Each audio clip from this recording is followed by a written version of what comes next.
I was cleaning the house and setting everything just the way my controlling husband required, but when I stretched to dust the windowsill behind his beloved ficus plant, I stumbled. It broke on the hardwood floor. What I uncovered inside made my blood run cold. You know that gut-wrenching moment when your entire world shatters in an instant?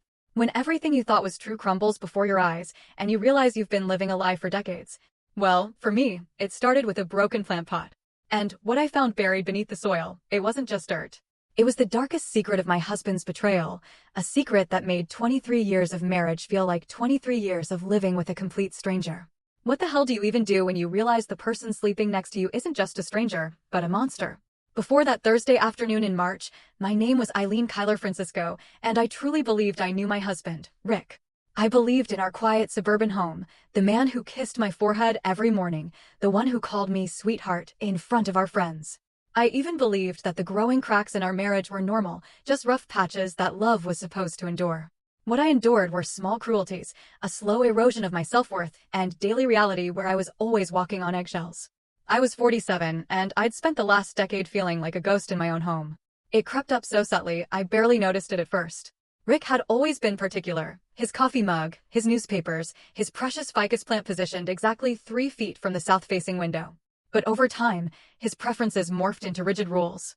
His suggestions became commands. And my opinions? Well, they were just inconveniences. "Eileen, you're being too sensitive," he'd say, always with that patient smile that made me feel like a hysterical child. "You're imagining things. You know how you get when you're stressed." What he actually meant was, you know how you get when you're right about the horrible things I'm doing. The gaslighting was so expertly crafted, so insidious, that I started doubting my own perceptions. When I'd say he seemed distant, he'd remind me of the flowers he brought home, always after he'd been particularly cruel the day before. The expensive dinners where he'd spend the whole evening glued to his phone. The weekend trips where he'd vanish for hours, claiming he needed space to think. Our daughter, Angel, now 23 and fresh out of college, started noticing it during her visits home. She'd watch Rick dismiss my comments at dinner, correct my stories in front of guests, make decisions about our social life without a word to me. "Mom," she'd said last month, her voice careful and laced with concern. "You know you don't have to agree with everything he says, right? You're allowed to have your own opinions." The fact that my own daughter had to remind me of such a basic truth should have been my wake-up call. Instead, I made excuses, like always. "Your father's just particular, honey. Marriage is about compromise." But Angel's eyes had filled with something that looked like pity, and that haunted me for weeks. Rick's family didn't help. His mother, Cecilia, was a steel magnolia with a tongue like a razor blade, always ready with a cutting remark about my housekeeping, my cooking, my parenting, my career choices. "Rick works so hard," she'd sigh, whenever I mentioned feeling overwhelmed. "The least you could do is keep a proper home for him." His brother, Desmond, was even worse, a bully who hid his cruelty behind jokes and "just kidding" disclaimers. He'd make vicious comments about my appearance, my intelligence, my very worth, always with that same smirk Rick wore when he was correcting me. The two brothers fed off each other, turning family gatherings into competitions to see who could diminish me more effectively. My only ally in that toxic family was Tamara, Desmond's wife. She'd married into their dysfunction 5 years ago and recognized it for what it was. She'd catch my eye across the dinner table when the men were being particularly awful, offering silent solidarity and the occasional escape to the kitchen, where we could breathe freely for a few minutes. "They're not normal, Eileen," she'd whispered to me last Christmas as we washed dishes, listening to Desmond berate their teenage son. "The way they treat women, the way they talk to us, it's not okay." But Tamara was trapped too, with 2 young children and a husband who controlled every aspect of their finances. We were both drowning, just in different pools of the same poisoned water. The morning I broke the ficus started like any other. Rick had left for his insurance firm job with his usual perfunctory kiss and his usual list of tasks for me, house clean, specific grocery list, and his study dusted carefully, because everything had to be put back exactly where it belonged. I was trying to rebuild my freelance graphic design career, but Rick tolerated it only if it didn't interfere with my primary responsibilities or make me more money than he was comfortable with. Anytime a project started going well, he'd suddenly demand more attention, more care, more of my time. I was in the living room, dusting around his precious ficus, a plant he'd had since before we met, which he swore was irreplaceable and I was forbidden from moving or repotting. Then my phone rang. It was Angel, calling from Portland, where she was living the independent life I'd forgotten was even possible. "Hey, Mom," her voice was bright, but concerned. "I've been thinking about our conversation last week, about you maybe talking to someone. A therapist, I mean." I'd mentioned, in a rare moment of weakness, that I felt lost, like I didn't recognize myself anymore. Angel immediately suggested counseling, but the idea terrified me. What if a therapist confirmed my deepest fear, that I'd wasted decades of my life? That I'd allowed myself to become a shadow? I don't know, honey, I said, stretching the phone cord as I reached to dust the windowsill behind the ficus. Your father thinks therapy is just an excuse for people who can't handle their problems. Angel's voice was sharp. Mom, who cares what Dad thinks about therapy? This is about you, about what you need. The radical idea that my needs might actually matter, that they might even take precedence over Rick's opinions, was so foreign that I actually laughed. It was a bitter sound. And as I turned to respond to Angel, my elbow caught the edge of that ficus pot. Time seemed to slow. I watched, in horrifying detail, as 23 years of careful obedience shattered against the hardwood floor. The ficus lay on its side, roots exposed, looking as vulnerable and displaced as I felt most days. Mom, what was that noise? Angel's voice came from very far away. I was staring at the mess, calculating just how much trouble I was in when I saw them. The objects that would change everything, nestled in the soil like secrets finally coming to light. I have to call you back, I whispered into the phone, hanging up before Angel could respond. My hand shook. First, I picked up the brass key. It was small, the kind used for safety deposit boxes, and attached to it was a tag with numbers I didn't recognize and a bank logo from across town, a bank where we didn't have any accounts, as far as I knew. The micro SD card was wrapped carefully in plastic, clearly protected. Someone had taken great care to preserve whatever was on it. But it was the folded piece of paper that made my blood turn to ice water in my veins. It was a photocopy of a letter, written in my father's distinctive handwriting. The same careful script he'd used my whole life, the same writing on every birthday card, every Christmas gift, and the last letter he'd ever sent me before his death 3 years ago. The letter was addressed to Rick, dated just 2 months before my father died, and it began, Rick, I'm writing to confirm our discussion about Eileen's inheritance and the foundation we discussed establishing in my name. I read the letter 3 times before the words truly penetrated my shock. My father, who'd died of cancer after a long battle, who'd spent his final months worrying about leaving me financially secure, had apparently made arrangements with Rick. Arrangements I knew absolutely nothing about. According to the letter, my father had left a substantial sum of money I'd never known existed, to be used for establishing a charitable foundation in his memory. It was supposed to support cancer research and patient advocacy, causes close to his heart. Rick was to be the executive, but the foundation was to be established in my name, as my father's only child. And I had never heard a single word about any of this. The letter detailed account numbers, legal documents, a timeline for establishing the foundation. It mentioned meetings with lawyers, discussions about tax implications, and Rick's assurance that he would handle everything so that Eileen wouldn't be burdened during her grief. My father had died believing his legacy would live on through meaningful work. I had spent 3 years believing he'd left me nothing but memories and a few pieces of jewelry. Where was the money? Where was the foundation? Where were the legal documents? And why had Rick hidden this letter in a ficus pot like some kind of buried treasure? I sat on the floor, surrounded by soil and ceramic shards, holding my father's letter. Something cracked open inside my chest. It wasn't just heartbreak. It was rage. Pure. Clean. Rage. A feeling I hadn't allowed myself to feel in years. Rick had stolen my father's final gift to me. He had stolen my father's legacy, his hope for making a difference, his trust in the man he thought was taking care of his daughter. But this was just the beginning. My hands were surprisingly steady now, fueled by a fury that felt almost foreign.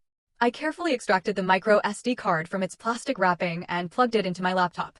The card contained dozens of files, photos, documents, audio recordings, and what appeared to be a detailed log of dates, times, and activities. As I opened the first folder, my blood ran cold. I was looking at surveillance photos of myself. Photos of me leaving the house, at the grocery store, meeting Tamara for coffee, working in my home office. Photos taken from a distance, with a telephoto lens, by someone who had been watching me for months, maybe even years. The timestamps showed these photos were taken on days Rick claimed to be at work, during hours he was supposed to be in meetings. My husband had been stalking me. But as I scrolled through more files, I realized I wasn't his only subject. There were photos of Angel, my daughter, taken near her apartment in Portland, near her workplace, near the coffee shop where she met friends. Photos Rick couldn't possibly have taken himself, which meant he was paying someone else to watch our daughter.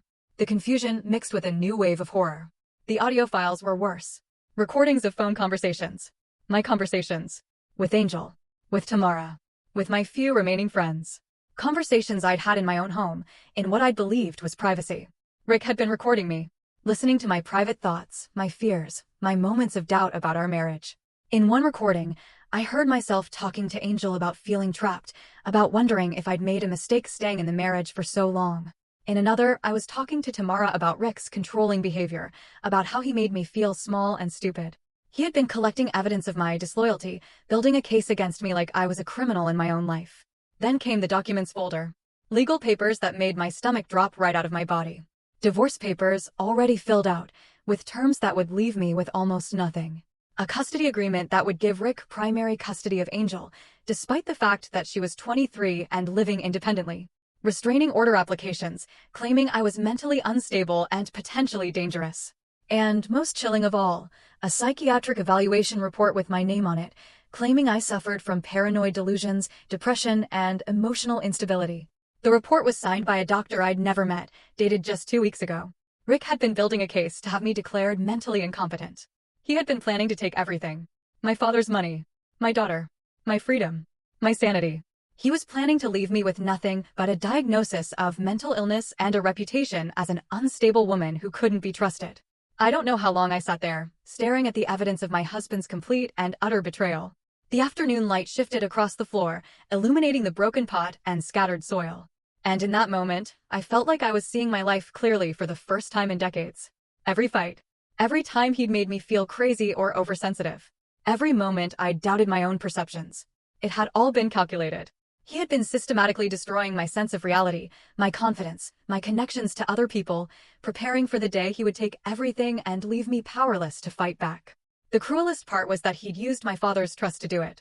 My father, who had loved me unconditionally, who had worried about my future, who had tried to provide for me even after his death. Rick had betrayed him too. I thought about my father's final weeks, how relieved he'd seemed about something, how he'd told me not to worry about money, that Rick would take care of everything. I'd assumed he meant emotionally. I'd never imagined he'd left me a substantial inheritance, or that Rick had been planning to steal it from the moment my father died. The rage that had been building in my chest crystallized into something harder, something much more focused. This wasn't just about money, or surveillance, or even manipulation. This was about my father's memory, his hope for good in the world, his trust in a man utterly unworthy of it. Rick thought he was so clever, so careful. He thought I was too broken, too dependent, too afraid to fight back. He was about to learn how wrong he was. I spent the rest of the afternoon meticulously documenting everything. I photographed every document, copied every file, made detailed notes about dates and timelines. I researched the bank where the safety deposit box was located. It was real, and records showed it had been opened 3 years ago, right after my father's death. Then I did something I hadn't done in years. I called a lawyer. Not just any lawyer. I called Georgina Kyler, my cousin, who specialized in family law and had been trying to reconnect with me for ages. Rick had always discouraged my relationship with Georgina, claiming she was too aggressive, always stirring up trouble. Now I understood why he wanted to keep me away from someone who would instantly recognize his manipulation and know how to fight it. Eileen. Georgina's voice was surprised but warm. It's been so long. How are you? I need help, I said simply. I think my husband has been planning to have me declared mentally incompetent so he can steal my inheritance. There was a pause. Then Georgina's voice became sharp, professional. Where are you right now? Are you safe? I'm at home. He's at work. Georgina, I found evidence. A lot of evidence. Photos, recordings, forged documents, legal papers. He's been planning this for years. Don't touch anything else. Don't clean up whatever mess led you to find this evidence, she commanded. I'm coming over right now, and I'm bringing a colleague who specializes in financial fraud. We're going to document everything properly, and then we're going to destroy him. The fierce protectiveness in Georgina's voice made me realize how long it had been since anyone had been unequivocally on my side. I started crying. Not the careful, quiet tears I'd learned to shed so as not to upset Rick, but huge, ugly sobs of relief and rage and grief for all the years I'd lost. Eileen, Georgina said gently. You're going to be okay. We're going to make sure of that. But I need you to do something for me right now. What? I need you to call Angel. And tell her to be very careful. If your husband has been having her watched, if he's planning to claim custody over an adult woman, then he's more dangerous than we initially thought. She needs to know what's happening. The thought of Angel being in danger because of Rick's twisted plans sent a fresh wave of fury through me. My daughter. My brilliant, independent, strong daughter being stalked and threatened by the man who was supposed to love and protect her. I called Angel immediately. Mom, you sound upset. What happened with the thing that broke? Angel, I need you to listen to me very carefully. Your father has been having you watched. He has photos of you near your apartment and your work. I found evidence that he's been planning to file for some kind of custody claim over you, even though you're an adult. I need you to be very careful about your surroundings, and I need you to come home." The silence on the other end of the line stretched so long I thought the call had dropped. "Angel." "Mom." Her voice was quiet, controlled. "Are you telling me that Dad has been stalking me?" "Yes. And me. And he's been recording our phone conversations. You know, there's so much more. He stole money that Grandpa left for us, money that was supposed to go to a cancer research foundation. He's been planning to have me declared mentally incompetent." I'm getting in my car right now," Angel interrupted. "I'll be there in 5 hours. Mom, do not confront him. Do not let him know that you found anything. Can you clean up whatever mess you made and pretend everything is normal until I get there?" The fact that my 23-year-old daughter was giving me safety instructions about my own husband should have been humiliating. Instead, it felt like a lifeline. "Georgina is coming over to help document everything. She's bringing another lawyer." "Good, Mom." Angel's voice cracked slightly. "I'm so sorry. I knew something was wrong, but I never imagined. I should have pushed harder. Should have made you leave him years ago. This isn't your fault, baby. It's not yours either, Mom. Remember that." Georgina arrived within an hour, accompanied by a tall woman with silver hair who introduced herself as Dr. Vance, a forensic accountant specializing in financial fraud. They took one look at the broken pot, the scattered evidence, and my tear-stained face, and immediately took charge. "First things first," Georgina said, pulling on latex gloves. "We document everything exactly as you found it. Vance is going to photograph the scene, and then we're going to carefully catalog every piece of evidence." Dr. Vance was already setting up professional camera equipment. "Eileen, I want you to walk me through exactly what happened. How did you find these items? What was your first reaction?" I need to establish a clear timeline. As I told them the story, they worked with methodical precision. Every document was photographed in place before being carefully removed and placed in evidence bags. Every file on the micro SD card was copied and verified. The safety deposit box key was examined and traced back to its origin. "This is extensive," Dr. Vance said grimly as she reviewed the financial documents. "Your husband has been planning this for at least 3 years, possibly longer. The level of documentation, the forged psychiatric evaluation, the surveillance, this isn't impulsive behavior. This is a long-term campaign designed to isolate you and steal your assets." Georgina was examining the divorce papers Rick had prepared. "These terms are unconscionable. He's claiming that you're mentally unstable and financially irresponsible, and he's asking for full control of all marital assets, including assets that predate the marriage." "Eileen, did you ever sign anything giving him power of attorney?" "No. I don't think so. He always handled the paperwork for everything. Said it was easier if he just took care of the business side of our marriage." Georgina and Dr. Vance exchanged a look that made my stomach clench. "We need to check," Georgina said. "If he's forged your signature on legal documents, that's a felony. But first, we need to secure your father's inheritance." "Can you trace the money?" I asked. Dr. Vance was already on her laptop, fingers flying. "The safety deposit box was opened 3 years ago, 2 weeks after your father's death. According to bank records, it's been accessed regularly, about once a month. The most recent access was last week." "What's in it?" "We won't know until we open it," Georgina said, "but based on these documents, I suspect we'll find the original will, the foundation paperwork, and possibly evidence of where the money has gone." She stood up, brushing soil off her knees. "Eileen, we're going to that bank right now. You're going to use that key, and we're going to see exactly what your husband has been hiding. But what if he finds out? What if he comes home and sees the broken pot?" "We're going to clean this up and make it look like an accident," Dr. Vance said. "You're going to tell him that you broke his plant, you're very sorry, and you've ordered a replacement pot. You're going to act like the submissive wife he expects you to be, just for a little while longer." The idea of pretending, of going back to the performance of being Rick's compliant wife, made me feel sick. But I understood the strategy. We needed time to build our case, to secure the evidence, to make sure he couldn't destroy anything or disappear with the money. "How long?" I asked. "A few days, maybe a week," Georgina said. "Just long enough to get everything in order. And then, we're going to destroy him so completely that he'll never be able to hurt you or anyone else again." The safety deposit box contained a treasure trove of evidence that painted an even more damning picture of Rick's betrayal. My father's original will was there, along with a letter of instruction that made his intentions crystal clear. He had left me $800,000, money from the sale of his house, his life insurance, and investments he'd made over the years. The money was specifically designated for establishing the Maximiliano Kyler Foundation for Cancer Research and Patient Advocacy, with me as the primary administrator and beneficiary. There were also legal documents that Rick had never filed. Documents that would have established the foundation and given me control over the funds. Instead, he had transferred the money into accounts under his sole control, using forged power of attorney documents that bore my signature. A signature I had definitely never written. But the most shocking discovery was a folder labeled insurance policies. Life insurance policies on both me and Angel that Rick had taken out without our knowledge. The policies were substantial, and they had been purchased just 6 months ago. "He's been planning to destroy us," I whispered, staring at the documents. "Not necessarily," Dr. Vance said carefully, her voice grim. "But he's certainly been planning for the possibility of your deaths. Combined with the psychiatric evaluation and the custody papers, this suggests that he was preparing multiple scenarios. If he couldn't have you declared incompetent, if you fought back or tried to leave." She didn't need to finish the sentence. Georgina was photographing everything with grim efficiency. "Eileen, this is enough evidence to put him away for a very long time.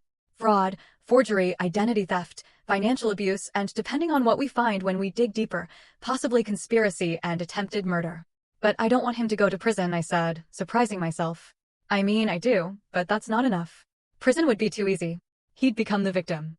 The poor man whose crazy wife destroyed his life. His family would rally around him, make excuses, blame me for everything." Georgina looked at me with something like pride. "What do you want, Eileen?" I thought about my father, about the good he'd wanted to do in the world. I thought about Angel, about the fear in her voice when she realized she'd been stalked. I thought about Tamara, trapped in her own toxic marriage, and about all the other women who might fall victim to Rick's manipulation in the future. "I want him exposed," I said, my voice gaining strength. "I want everyone to know exactly who he is and what he's done. I want his family to see the truth. His coworkers, his friends. I want the foundation established the way my father intended.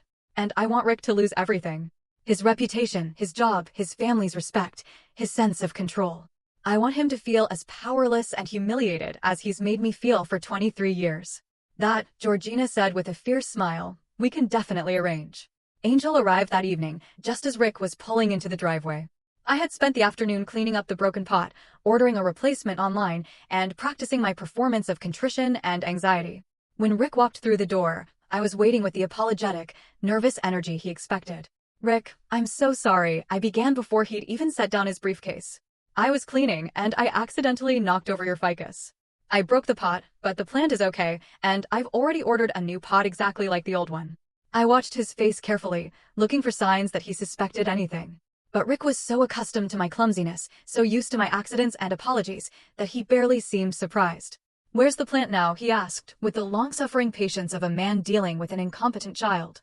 "In the kitchen. I repotted it in a temporary container until the new pot arrives." He nodded, already dismissing the incident. "Try to be more careful, Eileen. That pot was irreplaceable." If only he knew how irreplaceable it really was, and how much I'd learned from breaking it. Angel appeared in the doorway, having entered through the back door while Rick and I were talking. "Hi, Dad. I decided to come home for a surprise visit." Rick's face lit up with genuine pleasure. Whatever else he was, he did love Angel. Or at least, he loved his version of her, the successful daughter who reflected well on his parenting. He had no idea that she was here to help me destroy him. "Angel, what a wonderful surprise. How long can you stay?" "Just a few days. I wanted to spend some time with Mom, maybe help her with some projects around the house." Over dinner, Angel and I performed our roles perfectly. We chatted about her job, her apartment, her friends, all while Rick listened with the benevolent attention of a man who believed he was the center of his family's universe. He had no idea that his wife and daughter were planning his downfall between requests to pass the salt. That night, after Rick had gone to bed, Angel and I sat in the kitchen and planned our strategy. "Georgina thinks we should move fast," I whispered. "The longer we wait, the more chance there is that he'll discover what we know." "What about Tamara? And his mother and Desmond?" Angel asked. "Are we going to warn them?" I thought about Cecilia's years of subtle cruelty, about Desmond's bullying, about the way they'd all participated in making me feel small and worthless. "Tamara, yes. She deserves to know what kind of family she married into. But the others? They're going to find out the same way everyone else does." Angel nodded grimly. "What about his job? His friends?" "Everyone," I said. "Everyone who ever believed his version of me. Everyone who ever thought I was the problem in this marriage. They're all going to learn the truth." The next morning, while Rick was at work, Georgina arrived with a team of investigators and forensic accountants. We had 24 hours to gather additional evidence before we made our move. They found more than we'd ever imagined. Rick's computer contained years of correspondence with private investigators, detailing not just surveillance of me and Angel, but also background checks on my friends, my family members, anyone who might influence me or offer me support. He had been systematically identifying and neutralizing my support network for years. There were also emails with his brother Desmond, discussing strategies for managing me and Tamara. The two brothers had been coordinating their efforts, sharing techniques for psychological manipulation and control. Desmond had been testing methods on Tamara that Rick then used on me. Most damning of all, they found communications with a doctor. The same doctor who had signed the forged psychiatric evaluation. Rick had been paying him to create false medical records, not just for me, but for other women as well. This wasn't just personal abuse. It was part of a larger pattern of predatory behavior. Eileen, Georgina said, her voice tight with anger. Your husband and his brother are running what amounts to a criminal enterprise. They're systematically abusing women, stealing their assets, and using forged medical documents to cover their tracks. You're not their first victim. The revelation hit me like a physical blow. All those years of thinking I was the problem, that I was too sensitive or too difficult. I had been the victim of a calculated criminal conspiracy. How many others? I asked, my voice barely a whisper. We're still investigating, but we found evidence of at least 3 other women over the past 10 years. All of them ended up divorced, declared mentally incompetent, and stripped of their assets. All of them are now living in poverty while their ex-husbands control their former wealth. I thought about those women, about the lives that had been destroyed by Rick and Desmond's greed and cruelty. I thought about how they must have felt, how they must have blamed themselves, how they must have wondered what they'd done wrong. We're going to help them, too, I said, a new resolve hardening my voice. When we expose Rick and Desmond, we're going to make sure those women get justice as well. Georgina smiled. I was hoping you'd say that. We spent the next 2 days building an airtight case. Georgina worked with prosecutors to prepare criminal charges. Dr. Vance traced every dollar of my father's stolen inheritance and identified the accounts where Rick had hidden the money. The investigators compiled evidence of the surveillance, the forged documents, and the conspiracy with Desmond. Meanwhile, I played my role perfectly. I was the apologetic wife, worried about the broken pot, grateful for Rick's patience with my clumsiness. I cooked his favorite meals, asked about his day, and gave him no reason to suspect that anything had changed. It was a miracle that he completely forgot what was once hidden in that ficus pot. I was transforming. Every submissive smile, every deferential gesture, every moment of pretending to be the woman he tried to make me, it all felt like armor now. Protection while I prepared for battle. Angel was magnificent. She chatted with her father about her job, her friends, her plans for the future, all while secretly recording conversations and gathering additional evidence. Rick, basking in what he thought was his daughter's admiration, revealed more about his plans than he ever would have if he'd known she was working against him. On Thursday evening, Tamara came over for dinner. Rick was always on his best behavior when we had guests, playing the role of the devoted husband and father.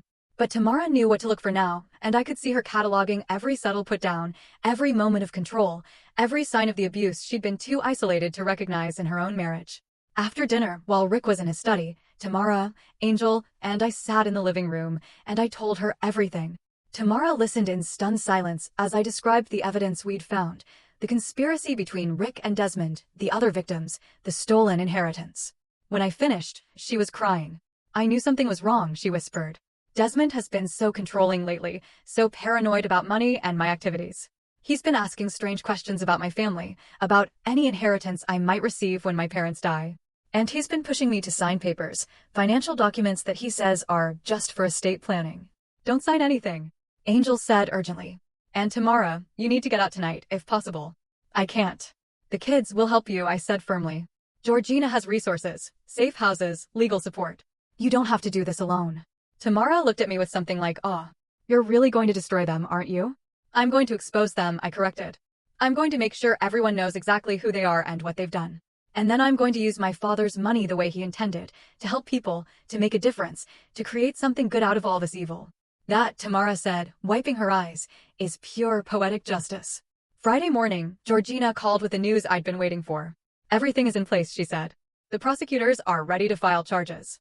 The bank has frozen Rick's accounts. The insurance companies have been notified about the fraudulent policies. And I've prepared a comprehensive dossier for his employer, his professional associations, and his social circle. What about the media? I asked, my heart thumping. I have a contact at the local news station who specializes in financial fraud cases. She's very interested in the story, especially the angle about the stolen charity money and the multiple victims. I took a deep breath. Then, let's do it. Eileen, once we start this, there's no going back. Are you sure you're ready? I thought about my father, about the foundation he'd wanted to create. I thought about the other women Rick and Desmond had victimized. I thought about Angel, about the life she deserved to live, free from fear and surveillance. I thought about Tamara and her children, about the chance to save them from years of abuse. I'm ready. Then we begin in 1 hour. Rick will be arrested at his office. Desmond will be arrested at his home. The story will break on the evening news. By tomorrow morning, everyone in their social and professional circles will know exactly who they really are. After I hung up, I sat in the living room where I'd broken the ficus pot just a week ago. The new pot had arrived, and Rick's plant was thriving in its temporary home in the kitchen. Soon, I would replant it in its new container. But I would never again be afraid of disturbing Rick's precious possessions. Angel found me there, staring out the window at the life I was about to reclaim. "How do you feel, Mom?" "Powerful," I said, and realized it was true. For the first time in 23 years, I feel powerful. The arrests happened simultaneously at 2 p.m. on Friday afternoon. Rick was taken into custody at his office in front of his colleagues and clients, charged with fraud, forgery, identity theft, conspiracy, and financial abuse. The charges were read aloud in the lobby of his prestigious insurance firm, where he'd spent years building a reputation as a trustworthy family man and pillar of the community. Desmond was arrested at his home, where Tamara had already left with the children and a suitcase full of evidence she'd gathered from his home office. The look on his face when he realized his wife had outsmarted him was, according to the arresting officer, absolutely priceless. I wasn't there to see either arrest, but Georgina called me with updates throughout the afternoon. By 3 p.m., both men were in custody, their assets were frozen, and the investigation into their other victims was officially underway. At 6 p.m., the local news led with the story, local insurance executive and brother charged in multi-million-dollar fraud scheme targeting wives and elderly victims. Angel and I watched the broadcast together, holding hands on the couch where I'd spent so many years walking on eggshells. The reporter, a sharp-eyed woman named Loretta Dominic, had done her homework. She detailed not just the charges against Rick and Desmond, but also the pattern of abuse, the stolen charity money, and the impact on the victims. Maximiliano Kyler, who died of cancer 3 years ago, left $800,000 to establish a foundation for cancer research in his memory, Dominic reported. Instead, his son-in-law allegedly stole the money and used forged documents to have his wife declared mentally incompetent. Tonight, that wife is speaking out. The camera cut to an interview Georgina had arranged earlier that day. I barely recognized myself. The woman on screen was confident, articulate, and furious in the best possible way. "My father fought cancer for 2 years," I heard myself saying. "He spent his final months planning a legacy that would help other families facing the same battle. My husband stole that legacy, betrayed my father's trust, and spent 3 years gaslighting me into believing I was losing my mind. But the only thing I lost was my fear of him." The story included interviews with Dr. Vance about the financial fraud, with Georgina about the legal implications, and with a prosecutor who promised that this was just the beginning of a much larger investigation. But the most powerful moment came when Dominic asked me what I planned to do next. "I'm going to establish my father's foundation exactly as he intended," I said, looking directly into the camera. "The Maximiliano Kyler Foundation will support cancer research, patient advocacy, and, thanks to what I've learned through this experience, resources for women escaping financial abuse. My father wanted to help people, and that's exactly what we're going to do." The phone started ringing before the broadcast was even over. The first call was from Cecilia, Rick's mother, screaming about how I'd destroyed her son's life and demanding that I fix this mess immediately. I listened to her rage for about 30 seconds before hanging up. For the first time in 23 years, I didn't care what Cecilia Francisco thought about anything. The second call was from Rick himself, calling from jail. "Eileen, you have to listen to me." His voice was desperate, all traces of his usual condescending patience gone. "This is all a misunderstanding. Those documents, the surveillance, I was trying to protect you. You've been so unstable lately, so paranoid. I was gathering evidence to get you help. Even now, even caught red-handed with overwhelming evidence of his crimes, he was still trying to gaslight me." "Rick," I said calmly, "I want you to listen very carefully. I know about the other women. I know about the forged psychiatric evaluations. I know about the life insurance policies you took out on me and Angel. I know about the conspiracy with Desmond. I know everything." There was silence on the other end of the line. "The only unstable person in this marriage was you," I continued. "You're a criminal, a predator, and a pathetic excuse for a human being. And now everyone knows it. Eileen, please don't ever contact me again. Don't contact Angel. Don't contact anyone in my family. Your lawyer can communicate with my lawyer. That's the only communication we'll ever have again." I hung up and immediately blocked his number. The third call was from a woman I didn't recognize. "Is this Eileen Francisco?" "The woman from the news." "Yes. My name is Linda Amir. I think my husband did to me what your husband did to you." My heart clenched. "Tell me." Linda's story was heartbreakingly familiar. She'd been married to Desmond's business partner 5 years ago. Slowly, systematically, her husband had isolated her from friends and family, convinced her she was mentally unstable, and eventually had her committed to a psychiatric facility against her will. While she was institutionalized, he divorced her and taken control of all their assets, including an inheritance she'd received from her grandmother. "I've been living in a studio apartment, working minimum wage jobs for 3 years, Linda said, her voice shaking. "Everyone thinks I'm crazy. My own family won't talk to me because they believe what he told them about my mental state. But when I saw your story tonight, when I heard about the forged psychiatric evaluations, Linda, I said firmly, you're not crazy. You were victimized by criminals, and we're going to help you get your life back." By the end of the evening, I'd received calls from 6 other women with similar stories. Georgina was right. Rick and Desmond had been running a criminal enterprise, and we'd only scratched the surface. The weekend brought a media frenzy that exceeded anything I could have imagined. The story went viral on social media, picked up by national news outlets, and sparked conversations about financial abuse, gaslighting, and the vulnerability of women in controlling marriages. Hashtag Justice for Eileen started trending, along with hashtag Maximiliano Kyler Foundation and hashtag financial abuse. But more importantly, it brought forward more victims. By Monday morning, Georgina's office had been contacted by 12 women with stories of systematic abuse, financial fraud, and forged medical documents. The pattern was always the same: isolation, gaslighting, gradual financial control, and then sudden legal action to strip the women of their assets and credibility. The prosecutors expanded their investigation, and federal authorities got involved when they realized the scope of the conspiracy. Rick and Desmond hadn't just been targeting their own wives. They'd been running a network that included corrupt doctors, complicit lawyers, and private investigators who specialized in manufacturing evidence against vulnerable women. Cecilia Francisco, Rick's mother, tried to rally support for her sons by giving interviews claiming that I was a vindictive ex-wife who had manipulated the media. But her efforts backfired spectacularly when one of the reporters discovered that she'd been receiving regular payments from Rick's fraudulent accounts. Payments that came directly from my father's stolen inheritance. The revelation that Rick's own mother had been profiting from his crimes destroyed any remaining sympathy for the family. Cecilia went from grieving mother to co-conspirator in the public eye, and the Francisco family name became synonymous with greed and betrayal. Desmond's wife, Tamara, became a hero in her own right. Her decision to gather evidence and leave with her children inspired other women in abusive relationships, and she started appearing on talk shows to discuss the warning signs of financial abuse. She and I became close friends, bonded by our shared experience and our determination to help other women avoid the same fate. 3 months later, I stood in the conference room of a downtown law firm, surrounded by the other victims of Rick and Desmond's crimes. We were there for the final settlement hearing, where the stolen assets would be returned and the foundation would be officially established.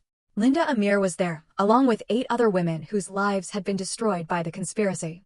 Some of them had lost their homes, their children, their careers. All of them had lost years of their lives to the trauma of systematic abuse and the struggle to rebuild from nothing. But today, they were getting their lives back. The judge, a stern woman in her 60s who had clearly been appalled by the scope of the crimes, read the settlement terms aloud.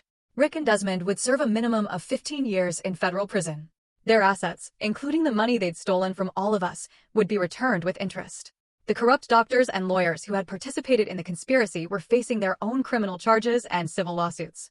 Most importantly, the Maximiliano Kyler Foundation was being established with an initial endowment of $2.3 million, my father's original $800,000, plus the money stolen from the other victims, plus damages and interest. "Mrs. Francisco," the judge said, looking directly at me, "your father would be proud of what you've accomplished. This foundation will help cancer patients and abuse survivors for generations to come." I thought about my father, about his final letter expressing trust in Rick to take care of me. He'd been wrong about Rick, but he'd been right about something else. I was stronger than I knew, and I was capable of taking care of myself and others. After the hearing, the victims and I went to lunch together. We'd formed an unlikely family, bonded by trauma but united in our determination to heal and help others. Several of the women had decided to work for the foundation, using their experiences to help other abuse survivors navigate the legal and financial challenges of escaping controlling relationships. Angel joined us for lunch, having driven down from Portland for the hearing. She'd taken a leave of absence from her job to help establish the foundation, and she was planning to move back home to work with me full-time. "I'm proud of you, Mom," she said as we walked back to our cars. "Not just for what you did to Dad, but for who you've become. You're not the same person you were some months ago." She was right.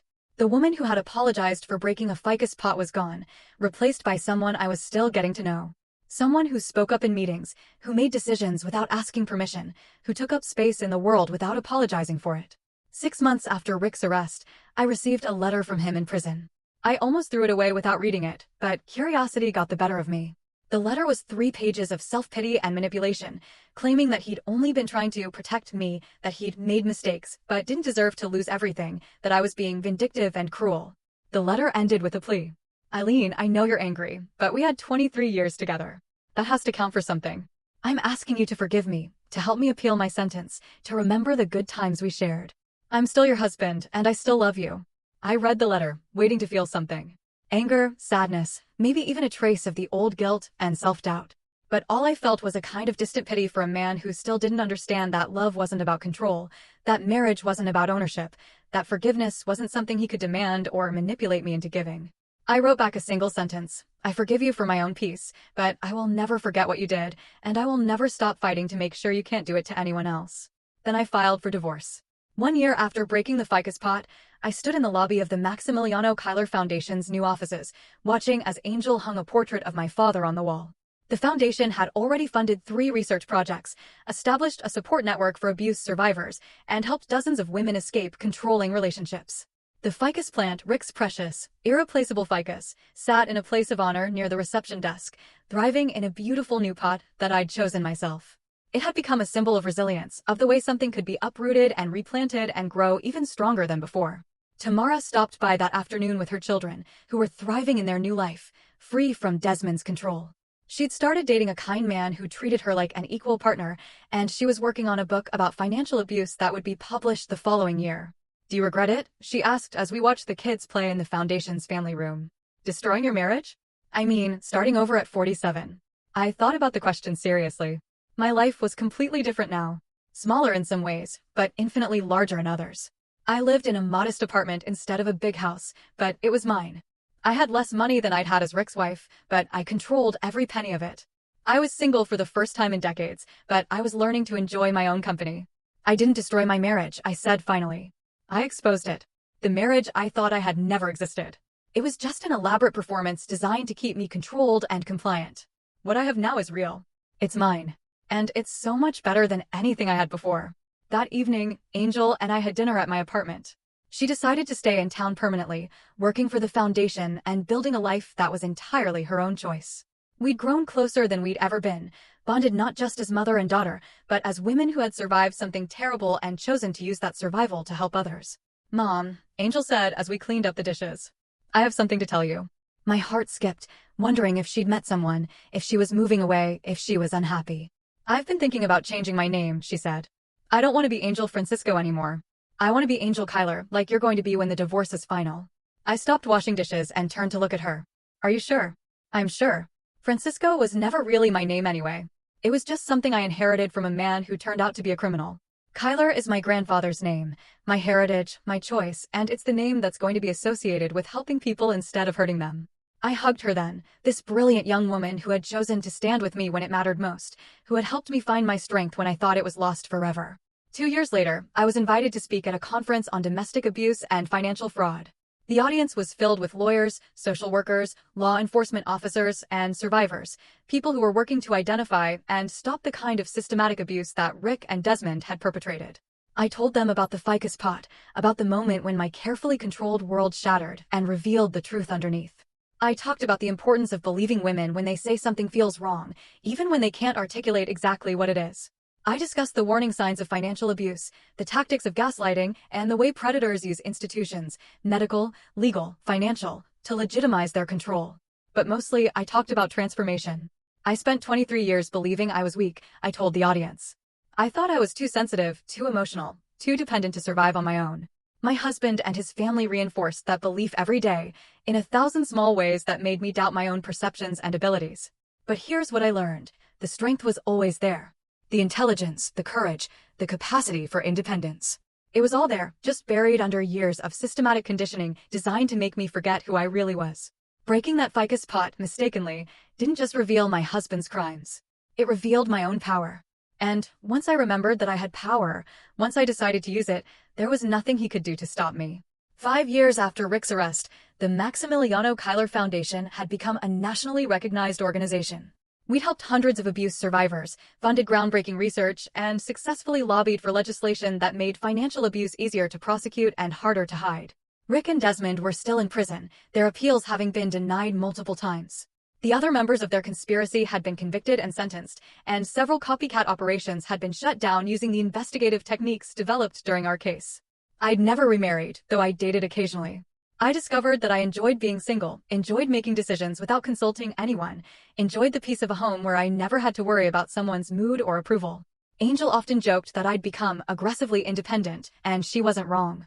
But I'd also learned to trust again, to form deep friendships, to accept help when I needed it. The foundation had introduced me to an entire community of survivors and advocates, people who understood the journey from victim to survivor to thriver. On the 5th anniversary of breaking the FICUS pot, I threw a party. Not a celebration of my divorce or Rick's imprisonment, but a celebration of the foundation, of the lives we'd changed, of the future we were building.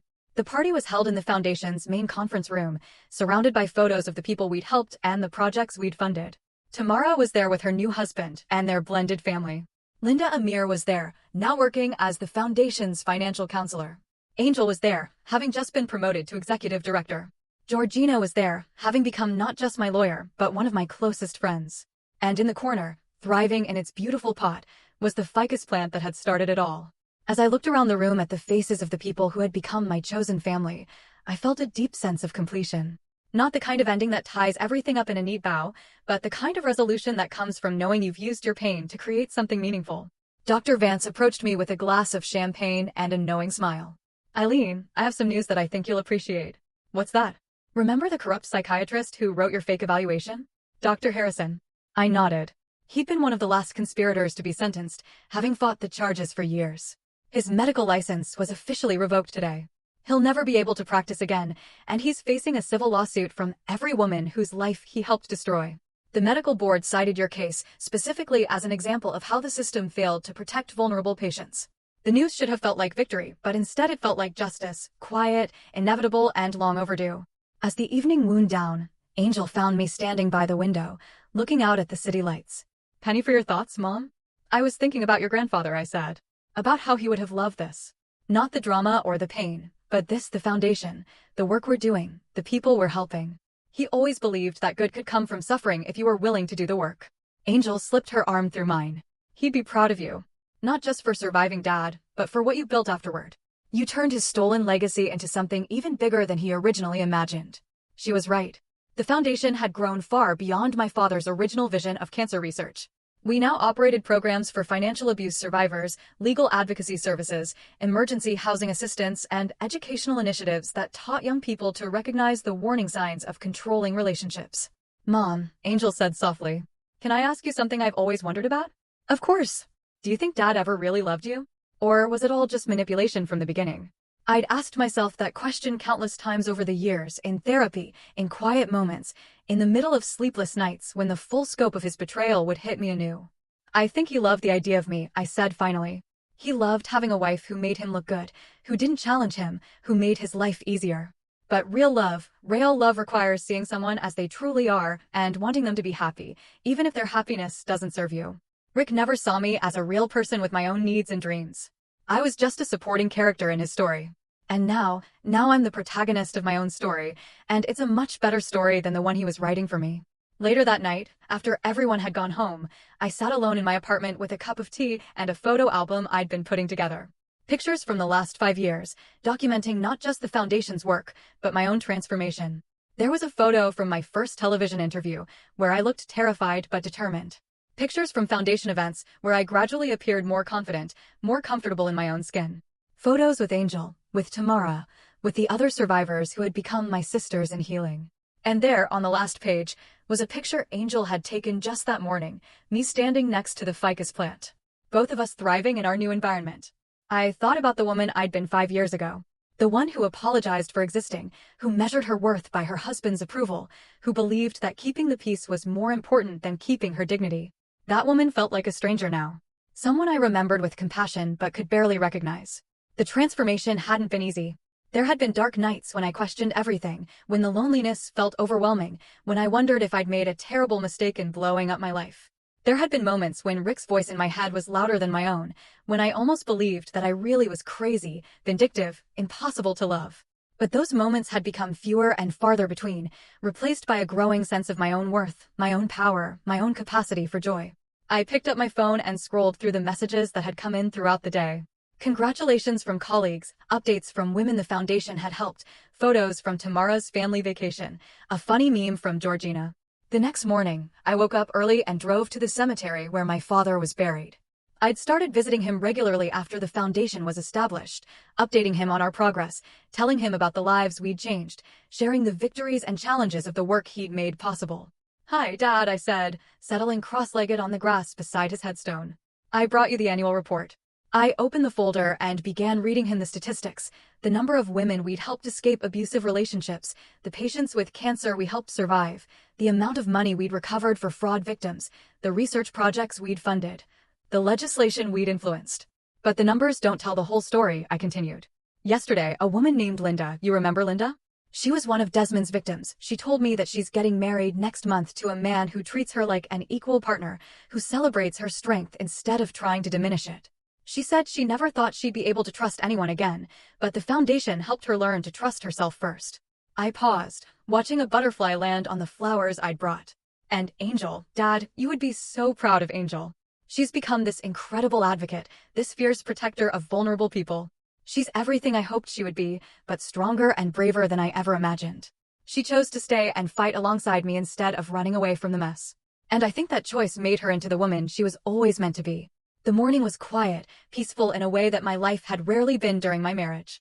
No one was monitoring my time, questioning my choices, or making me feel guilty for taking a moment to myself.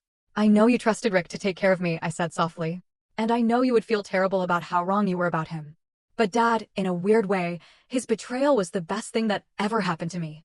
It forced me to find my own strength, to discover who I really was underneath all the conditioning and control. I'm not the same person you worried about leaving behind. I'm someone you would be proud to call your daughter." As I stood to leave, I noticed that someone had left fresh flowers on the grave next to my father's, an elderly woman who had died just a few months ago. The flowers were clearly placed by someone who loved her, someone who was still grieving, still visiting, still honoring her memory. It struck me that this was what real love looked like. Not the possessive, controlling dynamic I'd mistaken for devotion in my marriage, but this gentle tending, this ongoing care that asked for nothing in return. That afternoon, I had lunch with Georgina to discuss the foundation's expansion plans. We were considering opening satellite offices in other cities, creating a network of support that could reach even more women who needed help. "Eileen," Georgina said as we reviewed the budget projections, "I have to ask you something, and I want you to be honest with me." "Okay. Are you happy?" "Really, truly happy. Not just satisfied with your work or proud of what you've accomplished, but actually happy." I considered the question seriously. Happiness had seemed like such a foreign concept during my marriage that I'd almost forgotten it was something I was allowed to pursue. "Yes," I said, surprising myself with the certainty in my voice. "I am happy. Not in the way I thought happiness was supposed to look. I don't have the perfect marriage or the perfect house or the perfect life, but I have something better. I have authenticity. I have purpose. I have relationships based on mutual respect instead of fear and control. I have the freedom to make my own choices, even when they're wrong choices." Georgina smiled. "That's the best kind of happiness, the kind you create for yourself instead of waiting for someone else to give you." "You know what's funny?" I said. "Rick used to tell me that I'd never survive without him, that I was too weak and dependent to make it on my own. He genuinely believed that he was doing me a favor by controlling every aspect of my life, that I needed his management to function. And now I realized that I was never weak. I was just exhausted from constantly fighting against someone who was supposed to be on my team. Once I stopped wasting energy on that fight, once I started using my strength for myself instead of against myself, there was no limit to what I could accomplish." 6 months later, I received an invitation that I never expected, a request to speak at a conference on domestic violence prevention hosted by the state prison system. The audience would include corrections officers, social workers, and inmates who were participating in a rehabilitation program focused on understanding the impact of their crimes. Rick would be in the audience. I almost declined. The thought of seeing him again, of being in the same room with the man who had stolen so many years of my life, made my stomach clench with anxiety. But then I thought about all the women who were still trapped, still believing their abusers' lies about their weakness and dependence. If my story could reach even one of them, if it could plant a seed of doubt about the narrative they'd been fed, then facing Rick would be worth it. The day of the conference, Angel offered to come with me for support, but I declined. This was something I needed to do alone, a final confrontation that would close the circle of my transformation. The prison was exactly what I'd expected, sterile, institutional, designed to contain rather than heal. But the conference room where I spoke was filled with people who were genuinely trying to understand and change. And that gave me hope. I told my story the way I always did, honestly, without minimizing Rick's crimes or my own journey from victim to survivor. I talked about the ficus pot, about the moment when my world shattered and revealed the truth underneath. I discussed the long process of rebuilding my sense of self, of learning to trust my own perceptions again. And I talked about forgiveness, not the kind that excuses or enables, but the kind that frees the forgiver from the burden of carrying someone else's poison. When I finished speaking, there was a long silence. Then a corrections officer raised her hand. Mrs. Kyler, how do you respond to people who say that women like you should have known better, should have left sooner, should have seen the signs? It was a question I'd been asked many times, and it never failed to anger me. I respond by pointing out that abusers are experts at manipulation, I said firmly. They don't start relationships by announcing their intention to control and exploit their partners. They start with love bombing, with excessive attention and affection that feels like the greatest love story ever told. They gradually introduce control tactics so slowly that the victim doesn't notice the shift until they're completely isolated and dependent. Asking why a woman didn't leave sooner is like asking why a frog doesn't jump out of water that's slowly being heated to boiling. The change is so gradual that by the time you realize you're in danger, you've been conditioned to believe that you can't survive outside the pot. After the formal presentation, there was a meet and greet session where attendees could ask individual questions. I was talking to a social worker about the Foundation's programs when I felt someone approach from behind. I turned around and found myself face-to-face with Rick for the first time in 5 years. He looked older, grayer, diminished in the way that men who derive their power from controlling others often do when that control is stripped away. But his eyes still held that familiar, calculating look, as if he was trying to figure out how to manipulate this situation to his advantage. "Eileen," he said quietly. "Thank you for coming, for speaking to us." I studied his face, looking for signs of genuine remorse, of real understanding of what he'd done. But all I saw was the same self-serving charm he'd always used when he wanted something from me. "Rick," I said calmly. "How are you?" he continued. "Learning about myself, about what I did wrong. The counseling here has helped me understand how my behavior affected you and Angel. I want you to know that I'm sorry. Truly sorry." The apology sounded rehearsed, like something he'd practiced in therapy sessions designed to help him say the right words rather than feel the right emotions. "I appreciate that," I said. "I hope the counseling is helping you become a better person." "Eileen, I know I have no right to ask this, but do you think there's any chance for us in the future? I mean, when I get out. I know I have a lot of work to do, a lot to make up for. But we had 23 years together. That has to count for something. And I'm still your husband, and I still love you." And there it was, the same entitled assumption that had characterized our entire marriage. The belief that his wants and needs should be my primary concern, that his timeline for redemption should dictate my choices, that I owed him consideration simply because he'd managed to occupy space in my life for 2 decades.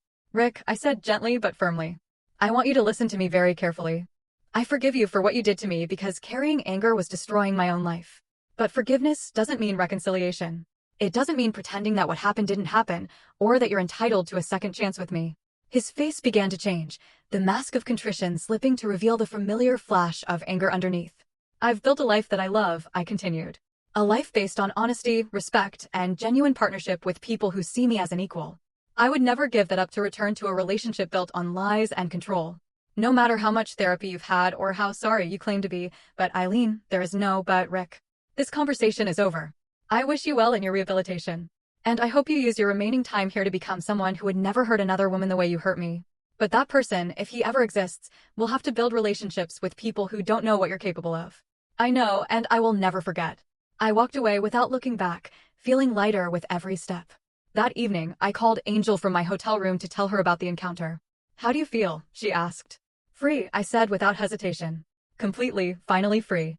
For 5 years, I've been healing from what he did to me. But there was always this small part of me that wondered if I was being too harsh, if I should be more open to the possibility of redemption. Seeing him today, hearing him try to manipulate me even from prison, it confirmed that I made the right choice." "I'm proud of you, Mom," she said. "For going, for speaking your truth, and for walking away. You know what the strangest part was? He looked so small. Not physically, but diminished. All those years, he seemed so powerful, so in control of everything. But today, he just looked like a sad, aging man who had thrown away everything real in pursuit of power over someone else. That's what bullies are underneath all the bluster," Angel said. "Small, scared people who can only feel big by making others feel small. After I hung up with Angel, I sat by the hotel window and thought about the journey that had brought me to this moment. 5 years ago, I had been a woman who apologized for breaking a plant pot. Tonight, I was a woman who could face her abuser and walk away with her dignity intact. The transformation hadn't happened overnight. It had been built through thousands of small choices.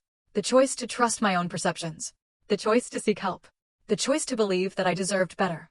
The choice to use my pain to help others. 1 year later, I stood in the same conference room where I'd thrown the foundation's anniversary party. But this time, we were celebrating something even more significant. The Maximiliano Kyler Foundation had just received a $5 million grant from a major philanthropic organization, funding that would allow us to expand our services nationwide. But the real celebration was for the women whose lives had been transformed through our work. Linda Amir had just graduated from law school and would be joining our legal advocacy team. Tamara had finished her book about financial abuse, which had become a bestseller and was being adapted into a documentary. And Angel, my brilliant, fierce daughter, had just been offered a position with the Department of Justice, heading up a new task force on financial crimes against women. She would be leaving the foundation, but her work would continue on a national scale. "I'm nervous about leaving," she confided as we watched the celebration around us. "The foundation has been my whole world for the past 5 years. What if I can't make the same kind of impact in Washington?" "Angel," I said, taking her hands. "You're not leaving the work behind. You're expanding it. Everything you've learned here, every woman you've helped, every system you've learned to navigate, you're taking all of that to a place where you can change laws, not just lives." She smiled, but I could see the uncertainty in her eyes. "What about you? Will you be okay running the foundation without me?" "I'll be more than okay. I'll be proud. Your grandfather wanted to help people fight cancer. But what we've built together fights something even more insidious, the cancer of abuse that eats away at women's souls. You're taking that fight to the highest levels of government. He would be so proud of both of us." 5 months after Angel left for Washington, I received a call that brought everything full circle. "Mrs. Kyler, this is Detective Caspian with the Portland Police Department. We have a situation here that we think might be connected to your case from a few years ago." My heart skipped. "What kind of situation?" "We've arrested a man named Thomas Francisco. He claims to be related to your ex-husband. He was running a financial fraud scheme targeting elderly women, using forged medical documents to have them declared incompetent. The methods are identical to what your ex-husband and his brother were doing." Rick's cousin. The family business was apparently more extensive than we'd realized. "What do you need from me?" "We'd like you to testify about the pattern of abuse. Help us establish that this is part of a larger criminal enterprise. And Mrs. Kyler, there are 5 victims here.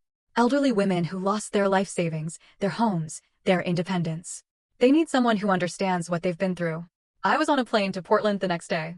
The women I met there were in their 70s and 80s, proud, intelligent women who had been systematically convinced they were losing their minds.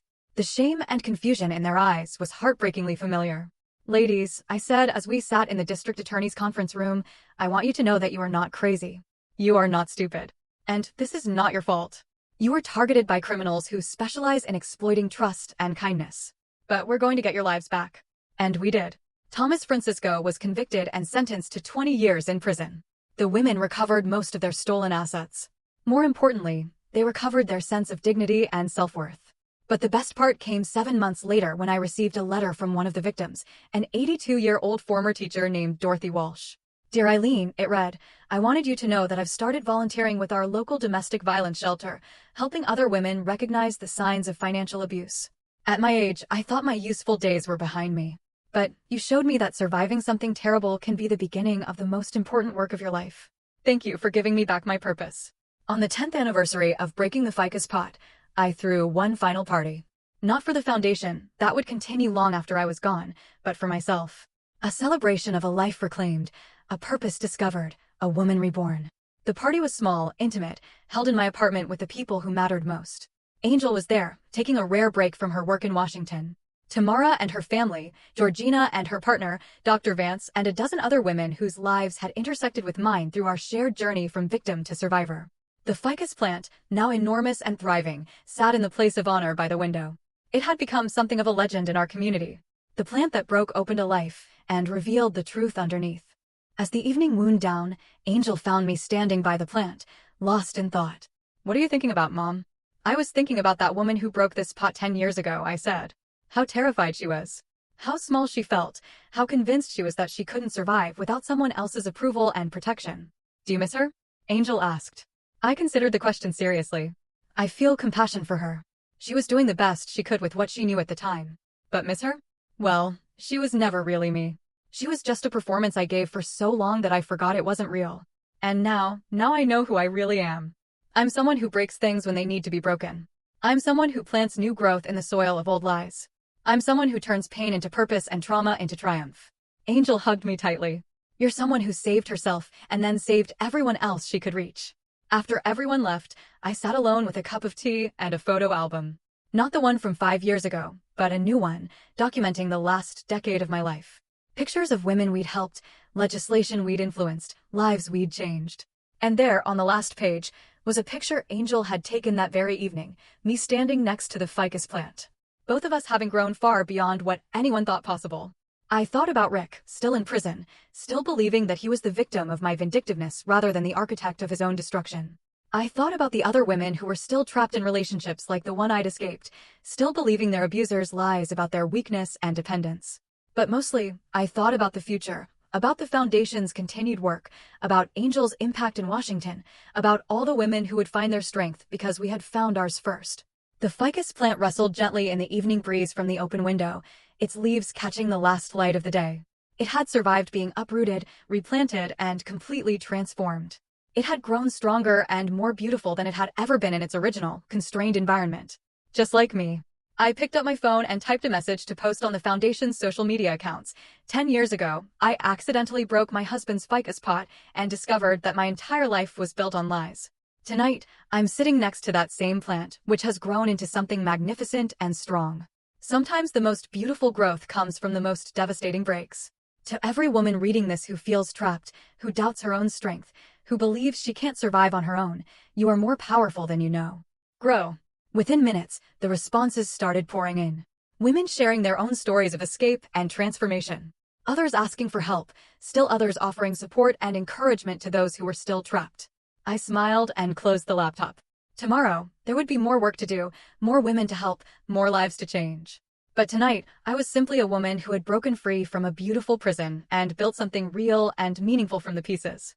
The ficus plant swayed gently in its pot, roots deep and strong, reaching always toward the light, just like me.